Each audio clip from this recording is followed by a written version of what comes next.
Oh, the joys of becoming an adult. When we're younger, we all want to be so grown up, but with adulthood comes responsibilities. This chapter is all about emerging adulthood, the physical, cognitive, and personality development that we see that comes along with that. There are some societies that use rituals called rites of passages.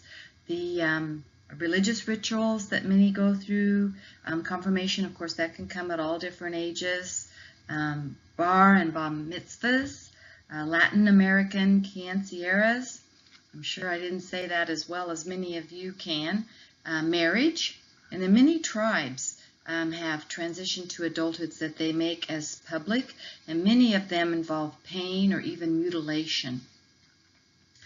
The role of Western cultures is a transition, and many times being in college can smooth over that transition. In fact, some people don't want to become adults, so they just become perpetual students and stay in college using that as a way of life instead of getting into the real world. I say that, but many times my students are not only getting an education, but many of them are working full-time while going to school. So they are definitely seeing how education is going to improve their lives so they can get the job that they really want. Voting is another rite of passage, responsibility that we all need to take advantage of.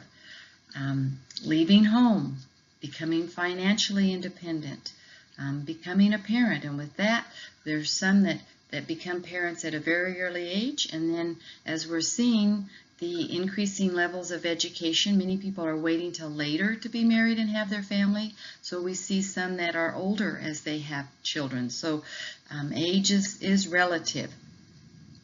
Neuroscience, behavior, and the adulthood stages, the prefrontal cortex is not fully developed until the mid-20s. Again, I mentioned in one voiceover, just look at all the decisions that adolescents make before they have a fully developed brain. And they say higher level reasoning is not possible prior to early adulthood. Emerging adulthood does still engage in more risky behavior than the other groups of adults. And there's a term called edge work. That's the desire to live life on the edge, and more of us are likely to be involved in edge work than others. Things like waterfall kayaking, free solo climbing, base jumping. It just depends on the individual how much of a risk taker they are. We do see that men tend to be more highly confident and use less rehearsal in those types of events, where women tend to have more qualms and will rehearse more if they decide to do those types of activities. Nearly 70% of all high school graduates go to college, and some start right after high school, others wait and return to school after age 25. I see that many of my students that are older when they come back to school, they are better students.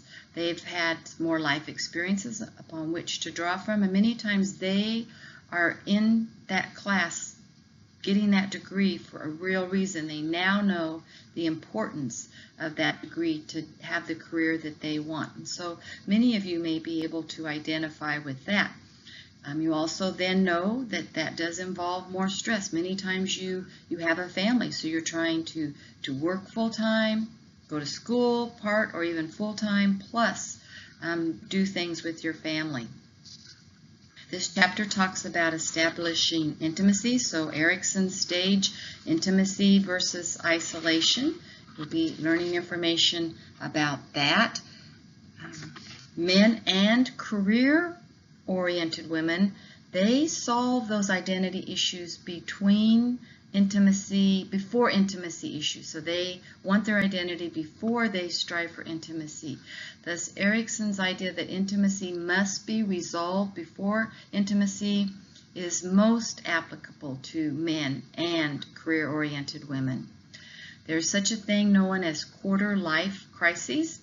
You're really struggling to be involved in the real world. With education comes financial debt. So you're working to pay that off. Networking, time management, and then searching for a life that has meaning involves some self-exploration. Two terms you're going to learn about: the locked out form, that's feeling unable to enter those adult roles, and then the locked in form, you feel trapped in those adult roles. So you'll be learning information about those two concepts. So when do people become adults? Today it takes longer. Many have those formal rites of passage that will give you some clarity, but defining oneself as an adult rests on your perception. So it is varied among groups of people. This chapter also talks about physical development and health. Young adulthood is often at the peak of your height, strength, muscle development, sensory acuity, and many of those will begin to decline in middle age, so young adulthood is where they are at their greatest. Some lifestyle factors that can affect this. Death is rare in young adulthood when it comes to disease, but it is the leading cause of death in accidents.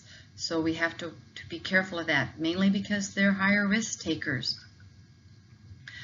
Smoking, it's the single biggest contributor to health problems. Even non-smokers who breathe secondhand smoke are at considerably higher risk for smoking-related diseases. Drinking alcohol may be high among this age group. For most, drinking alcohol poses few health risks as long as they don't drink and drive.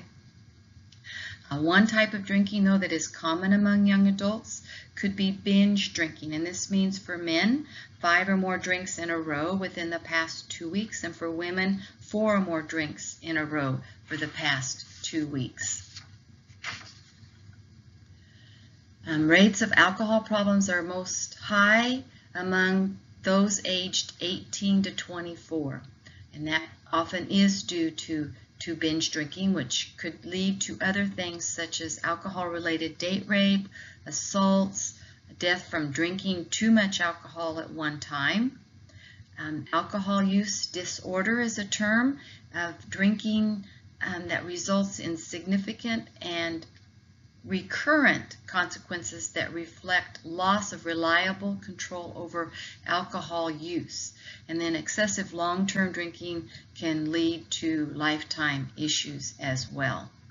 There are groups that can help: Alcoholics Anonymous, there are treatment centers, counseling. So if one does have issues with alcohol, there is help. Nutrition. The metabolism is often high during young adulthood. Basically, your metabolism is how much energy your body needs. Although you need to look at your lifestyle, you need to look at the type of career. If all of a sudden you're doing more sedentary activities because your career is more sedentary, then you need to know you need to eat less to balance that out. There is a direct link between one's diet and one's mental, emotional, and physical functioning. A healthy diet should consist of foods that are lower in cholesterol. You want especially low density lipoproteins to be low. I call them lousy, so you want them to be low because those are the ones that cause fatty deposits to accumulate in our arteries, which could lead to plaque and atherosclerosis. High-density lipoproteins, I call those happy. We want those high. So when you get your blood print out, if you have a blood test, you can look at those scores, and you want your low-density lipoproteins to be low and your high-density lipoproteins to be high. The body mass index is the way that they measure obesity, so that the doctor will be able to help you with that, to know what your BMI is and whether or not you are prone to becoming obese. Cognitive development. How should we view intelligence in adults? Most modern theories call call it multi-dimensional. Sternberg is the theorist that's leading in this area. Baltus, not Bates, says that it's multi-directional and inter-individual, meaning some aspects of intelligence improve and others decline during adulthood. That's multi-directional, and then inter-individual means it varies from person to person. Plasticity is another word. As we're younger, our brains are more plastic, so if we have a brain injury, we'll be more likely to recover from that. The older we get, the less plasticity there is in our cognitive functioning, and so it takes longer to heal from injury.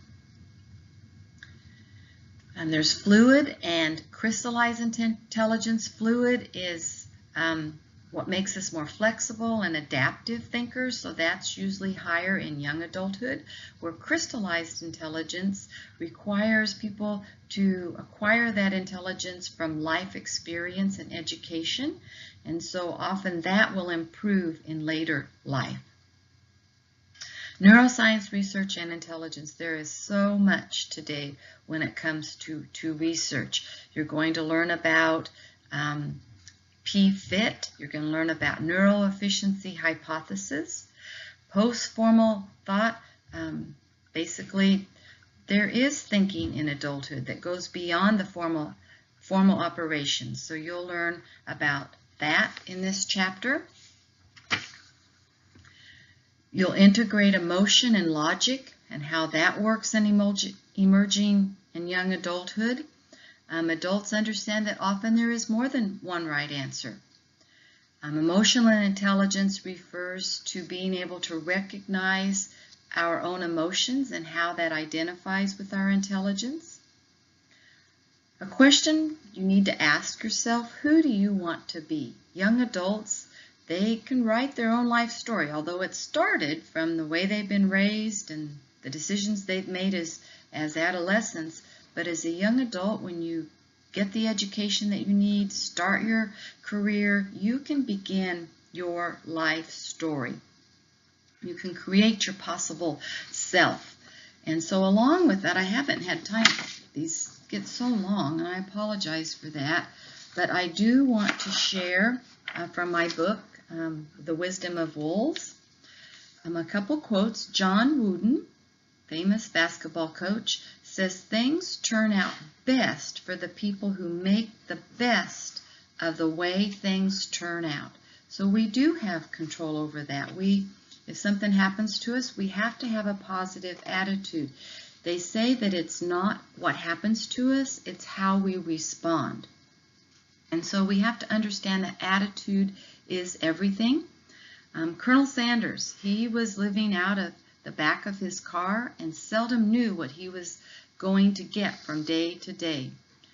Franchising at that time was a new concept, and people were suspicious of his plan for a far-reaching chain of restaurants. Besides that, most folks thought at the colonel's age he should be retiring instead of trying to start a new business. He was certain of only one thing, that he knew how to make the best fried chicken in the world. His attitude was that since Kentucky Fried Chicken was the best, success was only a matter of time. So remember that as you learn about the emergence of young adulthood and how over time good can come out of the things that we try to achieve. Have a great week.